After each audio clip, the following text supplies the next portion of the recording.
This is Aaron Russo, a filmmaker and former politician. To his left is Nicholas Rockefeller of the infamous Rockefeller banking and business dynasty. After maintaining a close friendship with Nicholas Rockefeller, Aaron eventually ended the relationship, appalled by what he had learned about the Rockefellers and their ambitions.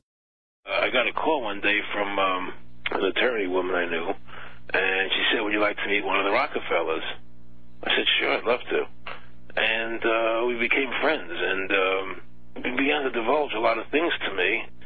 So he said to me one night, he said that there's going to be an event there, and out of that event, you're going to see we're going to go into Afghanistan, so we can run pipelines from the Caspian Sea. We're going to go into Iraq to take the oil and establish a base in the Middle East, and we're going to go into Venezuela and try and get rid of Chavez.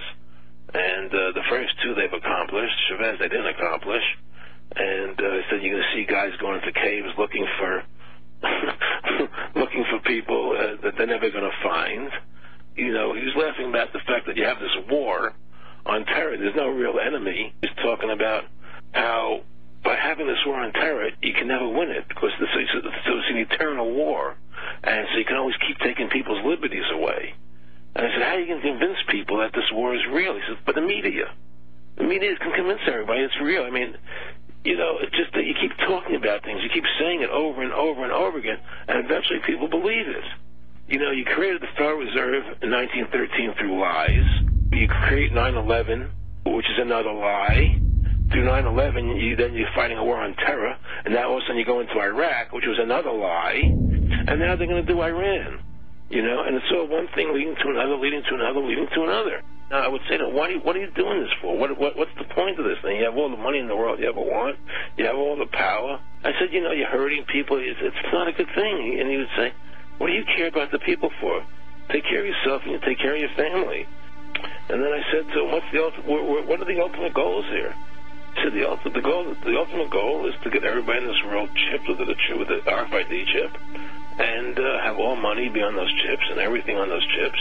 And if anybody wants to protest what we do or violate what we want, we just turn off their chip.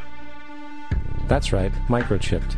In 2005, Congress, under the pretense of immigration control and the so-called war on terrorism, passed the Real ID Act, under which it is projected by May 2008, you will be required to carry around a federal identification card, which includes on it a scannable barcode with your personal information. However, this barcode is only an intermediary step before the card is equipped with a Verichip RFID tracking module, which will use radio frequencies to track your every move on the planet. If this sounds foreign to you, please note that the RFID tracking chip is already in all new American passports. And the final step is the implanted chip, which many people have already been manipulated into accepting under different pretenses. We have a Florida family who are really pioneers in a brave new world. They have volunteered to be the first ever to have microchip identification devices implanted into their body. After 9/11, I was really concerned with the security of my family. I wouldn't mind having something planted permanently in my arm that would identify me.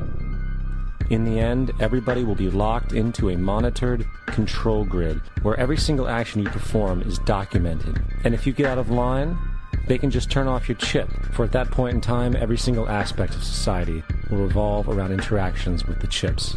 This is the picture that is painted for the future if you open your eyes to see it. A centralized one-world economy where everyone's moves and everyone's transactions are tracked and monitored, all rights removed. The most incredible aspect of all. These totalitarian elements will not be forced upon the people. The people